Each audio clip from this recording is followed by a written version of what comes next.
Good morning, good morning, good morning. It is another sultry day in South Georgia. We are back for SteelCast number 5. So the response to the SteelCast has been really, really good. And I've got to give a big, what the kids call it, a shout out. Maybe that was 20 years ago. I wanted to talk about a guy named Kirk Sullins. If you don't know who Kirk Sullins is, now, first thing you should know about Kirk Sullins is that Kirk Sullins hates being called out, despises it, would rather slam his wiener in the sliding glass door than being acknowledged for what he does. But if you don't know who Kirk is, Kirk has been tirelessly working as an admin for Blacksmithing for Beginners for 8 years. He's also heavily involved with the Florida Association of Artist Blacksmiths. And Kirk has been essentially my reviewer for a lot of these podcasts, and he's done a great job of being counsel on that end of it and helping me develop these into something that's good for you guys.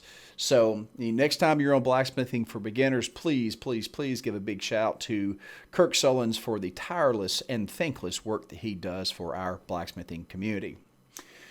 Getting on with it. Today, we're going to be talking about a key element to just about any blacksmith that's getting out there to start making a living. Now, here's the thing. Even if you're a hobbyist, why be a blacksmith in the middle of nowhere? Part of the fun of this craft is getting out, socializing with other people, showing off, doing something cool. And why would you do something cool if there's nobody there to see it? Now, that could be my own narcissistic tendencies and my incredible desire for attention to be speaking, but probably not. But a great place to do all of that is going to be at a local fair or festival. And there's a couple different ways to go about this, and I wanted to give you a couple of the ins and outs of what it means to go to a show. Because there's really two particular approaches. If you're just doing it as a hobby and you're out there for fun, there's one approach there. But if you're going at it for business, there's another. But you're going to find out that those two, if both of them are well done, the way that they are done is very, very similar. And Jesus Christ, there is yet another spider on the freaking wall. Give me a moment, ladies and gentlemen. I'm probably going to have to end up nuking this house from orbit because it's going to be the only way to be sure. Good God. So let's talk about the two different types of festivals that you're going to start off with, or you're going to be the progression. And this is kind of a bit of a dichotomy because there's really going to be, there's going to be degrees, but there's essentially two flavors. There's going to be what I call a Turnup Festival, and there's going to be what they call a Sell Festival. And you're going to need to be equipped differently for either of these. So essentially, the Turnup Festival is going to be your local fruit or vegetable-based event. And what I mean by that is it's going to be a small town. You're going to have somebody they probably just hired that's still full of energy and youth and wants to do something interesting. And they say, hey, let's put on a festival. And they name it after some fruit or vegetable local to the community. You've got the Warwick Grits Festival. You've got the Vidalia Onion Festival. I promise you there's a squash festival somewhere in the state of Georgia. There's probably a possum festival somewhere. But I feel very confident that these are festivals because there's a wild hog festival. So yeah, there's going to be a fruit or weird animal festival in the state of Georgia at some given weekend. That's how it's going to work. Now, most of these shows, again, are not going to be very well organized. They're just going to be the essential, an upgraded backyard barbecue. They'll have a couple local food vendors, and it's very laissez-faire. And if you call up and say, hey, I'm a blacksmith and I'd really like to come to your show, they will probably be so happy to have you because you're going to be the big fish. They don't have a budget for entertainment. Maybe they've scrapped together enough money to bring in a local band, but most likely it's the local high schoolers. And they'll have some flea market people out there, with some 50-cent China goods and they'll have some funnel cakes on that end. But it's just going to be that very festival that I'm describing. It's going to be just a backyard deal. Now, the good news is you're going to get to shake hands with a lot of folks. There's probably not going to be a lot of people there, and that's going to be your first problem because if you want to sell stuff, you've got to have people coming through the gate. And if you don't have a lot of people, you're not going to have a lot of sales. But again, for cutting your teeth, for learning how to get out, how to set everything up and go to a show, they're not bad. I started there. Everybody should really start there before you get up into the big leagues, because going to a festival requires this new thing called logistics.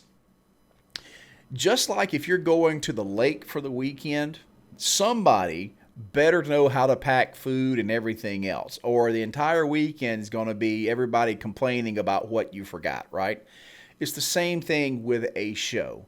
So when you're getting set up, you're going to need to have not only your equipment to set up and show off as a blacksmith, you're going to need tables, you're going to need tickets, you're going to need receipts, you're going to need change. That was the biggest thing for me back in the day, because it's like, I was already broke. And then somebody says, well, you're going to need about $300 in change. And I'm like, if I had $300, I wouldn't be going to this damn festival. And you want me to have $300 in change? That's not how this works, buddy. I'm trying to go get money. So this is all part of it, starting out, and things that you're going to run into to learn how to do.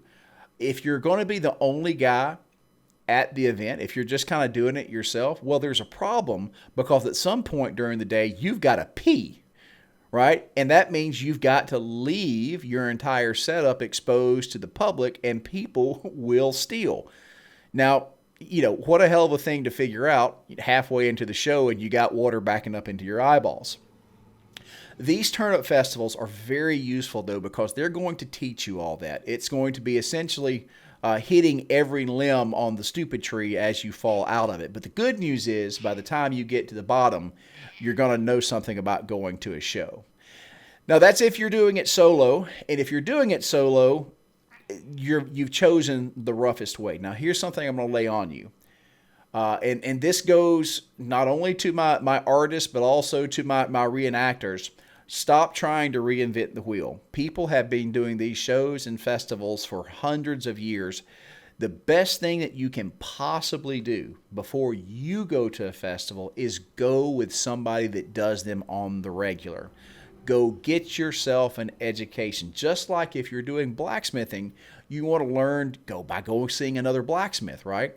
Well, festivals are their own education in themselves. So, if you're a blacksmith and you're wanting to go do festivals and do them the right way, there's plenty of folks that run a booth of some sort. If you want to go sell funnel cakes, great. Go sell funnel cakes. Go find somebody that has a booth and say, look, I need to learn. And they'll be glad to hire you. And they will pay you well. There's money to be made out there. But get your feet wet. Try the Turnup Festivals, find the people that are actually doing the work, and get yourself a bit of education. Because what's around the corner is the Sell Festival. And that's where you can make yourself some money. But if you go to a Sell Festival and you are unprepared and you are unprofessional, buddy, you probably won't go back to that fair. What people don't realize is that the fair circuit is actually a very small world. The people that put these fairs on, it's a small community. And especially when it comes to entertainers and vendors, you will very quickly get a reputation, because if you sign up for a show, especially as an entertainer, those people are going to ask, where have you been before? And they're going to call that person. You may not think that they know that the person in North Georgia knows the guy that runs the fair in South Florida. I assure you they do. So if you bust off into a good festival, a festival with a reputation, and you are unprepared, you don't want to be toting the tag of moron, because they will not deal with you again. So you got to come correct, as all the kids say. Or is that new slang, or is that 10 years old as well? So let's talk about a Sell Festival and the things you're going to need. For a Sell Festival, this is going to be something like the Yellow Daisy Festival at Stone Mountain, Georgia. Now, once back in the day, right after Jay had passed away, I got to be the blacksmith in Stone Mountain for a season. I worked with the incredible Paul Armbruster. Paul, if you're out there listening, buddy, it's good to see you. And you'll know what this means. Hey, Paul, remember this? Booby. That's just a different story. But Yellow Daisy was kind of the premier craft festival at Stone Mountain, and it is a beast.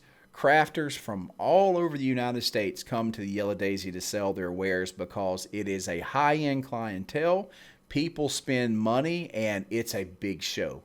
Now, if let's say that you're going out for dinner and you want yourself a fine steak, and you're driving down the strip and you see a place that's offering you a 20-ounce ribeye steak dinner for $5, right? You should be very suspicious of a $5 20-ounce steak dinner, right? It's the same thing with festivals. You can get a really good idea of how awesome a festival is by how much it costs you to get into it. So your local Turnup Festival, man, they'll be glad for you just to come.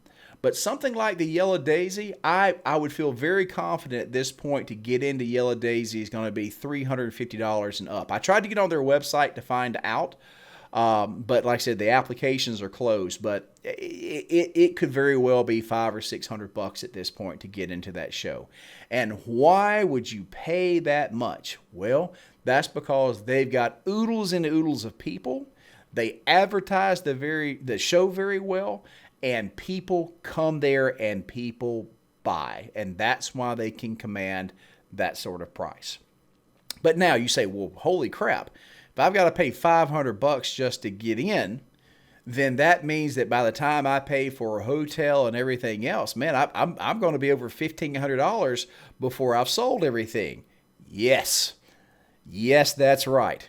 And those numbers should scare you a little bit. They terrified me. I was like, again, I go back to that. You want me to pay $1,500 to get into this show? I was like, man, if I had $1,500, I wouldn't be going to this show.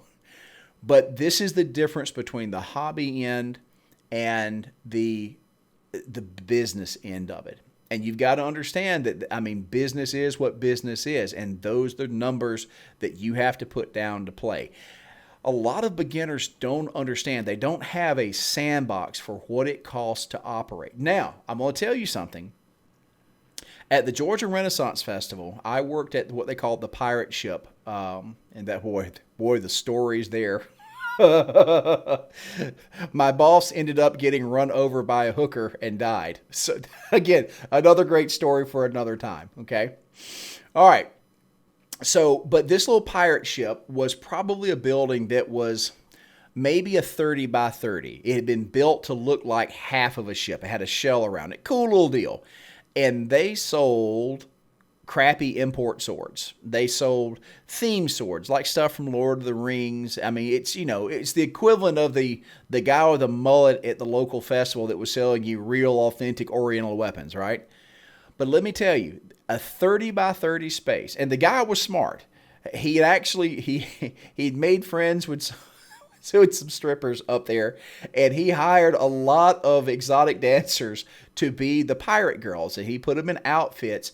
And I'm going to tell you something. This place was only open on the weekends, and I know for a fact that place moved between $25,000 and $30,000 worth of crappy swords and knives a weekend. Okay?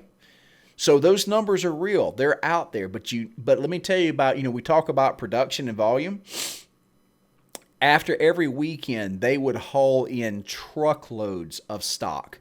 Like there would be 4 or 5 trips to the dumpster just to get rid of all the cardboard. So again, these numbers are out there. They're possible, but they're on a particular scale you're going to have to get comfortable with. But now that's on the top end. And even myself in these days, because we mainly focus on doing our shows and presentation and performances, even I don't do a big sell tent these days.